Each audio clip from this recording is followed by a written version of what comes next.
En las actividades 5 y 6 vamos a ver la crisis del siglo XIV y la formación de los estados modernos, que es una consecuencia de la crisis del siglo XIV. Pongan en la carpeta como título actividad 5, crisis del siglo XIV, anoten las causas y las consecuencias. Esto lo voy a hacer en clase presencial igual. Las causas de la crisis del siglo XIV son estas tres. A partir del siglo XI vimos que se produjo un crecimiento en el feudalismo gracias a los adelantos técnicos, aumentó la producción, por lo tanto aumentó la población, se desarrolló el comercio, crecieron las ciudades. Pero siempre sucede que, sobre todo antes de la revolución industrial en la antigüedad, que cuando crece la población, por el aumento de la producción, la población empieza a crecer mucho más rápido que la producción. Entonces, pasado un determinado tiempo, la producción es insuficiente, no alcanza para alimentar a tanta gente porque la población, les vuelvo a decir, crece mucho más rápido. Eso es lo que pasó en el siglo XIV. El crecimiento que viene desde el siglo XI generó esta situación.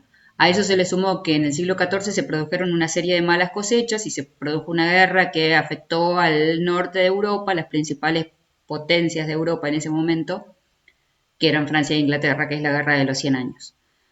Bueno, con estas condiciones llegó a Europa la peste negra que provenía del oriente. La peste negra provocó la muerte de 1/3 de la población de Europa, acá ya vamos a las consecuencias, por lo tanto hubo descenso de la población, al descender la población hay menos brazos para trabajar, desciende la producción, hay menos excedente, desciende el comercio. A la larga esto va a terminar beneficiando al desarrollo del comercio porque las mejores tierras van a quedar despobladas, entonces se van a usar para la producción, como hay menos gente, se pueden empezar a producir cosas para el comercio y no necesariamente para la alimentación. Como consecuencia también de la crisis del siglo XIV, los señores feudales se debilitan, empiezan a pelearse entre ellos y quienes salen mejor parados de esa situación son los reyes, que en el feudalismo no tenían mucho poder, tenían un poder simbólico, pero como eran los que tenían más y mejores tierras, salen mejor parados de la crisis del siglo XIV y empiezan a concentrar cada vez más poder.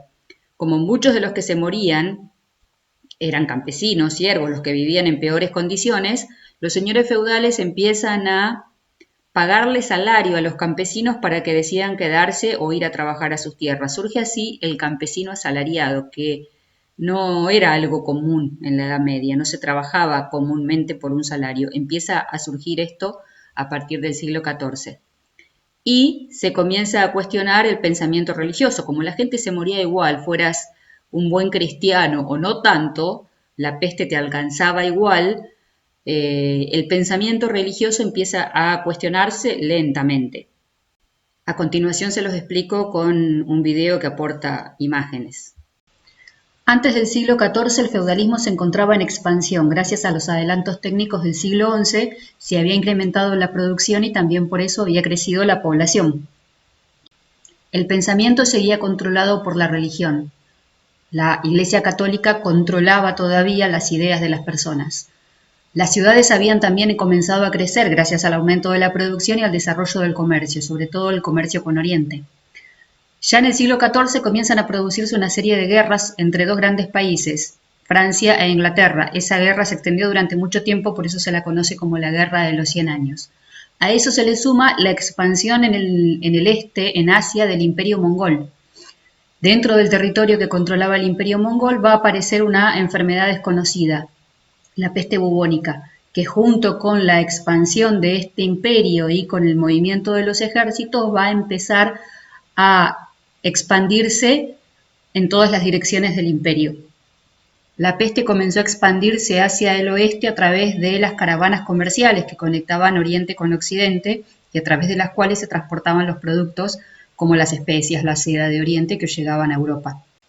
En los barcos, junto con las mercaderías, viajaban ratas y las ratas tenían pulgas, que eran las que transmitían la bacteria que provoca la enfermedad. De esa manera, la peste negra comenzó a llegar a los principales puertos de Europa que en ese momento se encontraban en Italia. Así como en la actualidad el coronavirus llegó a la mayoría de los países a través de los aeropuertos, en el siglo XIV fue a través de los puertos, que fueron justamente la puerta de entrada para la enfermedad. Si recuerdan, se llamaba peste bubónica porque los ganglios, a los que denominaban bubones, se inflamaban, llegando a explotar en algunos momentos, o peste negra porque salían manchas negras en el cuerpo y era letal. Pasaban muy pocos días desde que te contagiabas hasta que morías y no, obviamente no había ningún tipo de tratamiento. Un tercio de la población de Europa murió debido a la peste bubónica. Las consecuencias de la peste negra y de la crisis del siglo XIV fueron enormes para Europa y para el feudalismo. Las principales características del feudalismo comenzaron a cambiar, los reyes recuperaron el poder que tenían los señores feudales y empezaron a organizar estados, a los que denominamos estados modernos, con instituciones, con sistemas de impuestos, con ejércitos permanentes, a delimitar sus territorios, a organizar un conjunto de funcionarios que trabajaran para el gobierno. En el aspecto social, el principal cambio que se da a partir de la crisis del siglo XIV es la aparición del campesino asalariado, que fue reemplazando lentamente al siervo. Debido a que muchos de los siervos habían muerto, los señores, para atraer mano de obra, comenzaron a pagar un salario a los campesinos que trabajaran sus tierras. De esta manera, estos campesinos vivían en mejores condiciones que en la etapa previa a la crisis. Muchas de las tierras quedaron libres al morir tanta cantidad de gente y se pudieron dedicar a productos que no fueran necesarios para la subsistencia, sino para la comercialización. El desarrollo de la agricultura comercial atrajo justamente a los comerciantes que no se dedicaban a la producción de las tierras, pero ahora empezaron a ver la propiedad de la tierra como una inversión interesante. Las ciudades donde habitaban estos comerciantes comenzaron a revitalizarse después de la crisis y a convertirse en centros importantes no solo de comercio, sino también de pensamiento. En ciudades como Florencia y Venecia, las familias ricas de comerciantes comenzaron a financiar a artistas y esto generó un nuevo movimiento artístico que conocemos como el Renacimiento, porque intentó recuperar el conocimiento o la cultura de la época clásica de griegos y romanos. Esto fue posible en gran parte gracias a que el mundo islámico había recuperado, desarrollado, traducido gran cantidad de conocimientos propios de la antigüedad clásica. La actividad 6, el mapa conceptual, lo tienen que hacer con este texto que está en la página 21 del anexo de lecturas de la unidad 1, feudalismo. Si se fijan, es un texto cortito. Lo que tienen que hacer primero es leerlo una primera vez para tener una primera idea acerca de qué habla. Cuando tenemos que hacer un mapa conceptual, lo primero que tenemos que identificar es el tema general del texto. En este caso es bastante fácil porque ya el título nos da una pista, nos dice que habla de los estados monárquicos. Entonces sabemos que el tema central de nuestro mapa conceptual será estados monárquicos. Yo por ahora lo puse arriba en el centro, podría ir acá al medio, eso lo voy a ir viendo a medida que lo vaya haciendo, que me conviene. Leemos el primer párrafo y tratamos de entender de qué habla. Durante el feudalismo, el poder político se fue disgregando hasta quedar en manos de los señores, que lo podían ejercer de forma directa y personal desde sus castillos. A partir del siglo XII, algunas monarquías comenzaron el lento proceso de recuperación del poder que tenían los nobles. La crisis del siglo XIV afectó a las monarquías, pero a diferencia de los señores, salieron de ellas fortalecidas. Bueno, nos dice entonces que las monarquías que no tenían el poder, porque lo tenían los señores durante el feudalismo, empezaron un proceso de recuperación del poder a partir del siglo XII, pero principalmente del siglo XIV, cuando se vieron fortalecidas. Voy a subrayar palabras claves que tengan que ver con esa idea del párrafo. Bueno, entonces nos dice que nos habla del poder político,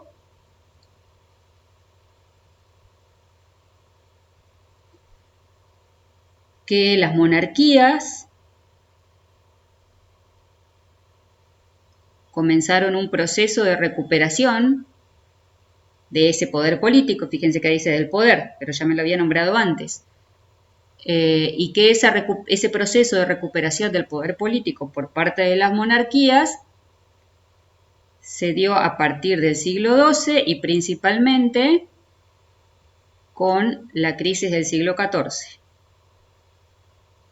Bueno, ahora tengo que ubicar estas palabras en mi mapa, estas que subrayé.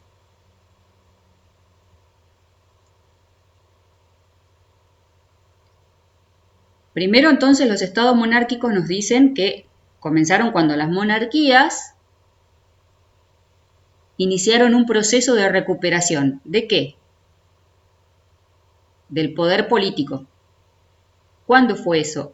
A partir del siglo XII, pero principalmente a partir de la crisis del siglo XIV. Acá me queda de las que marqué que no ubiqué señores o nobles.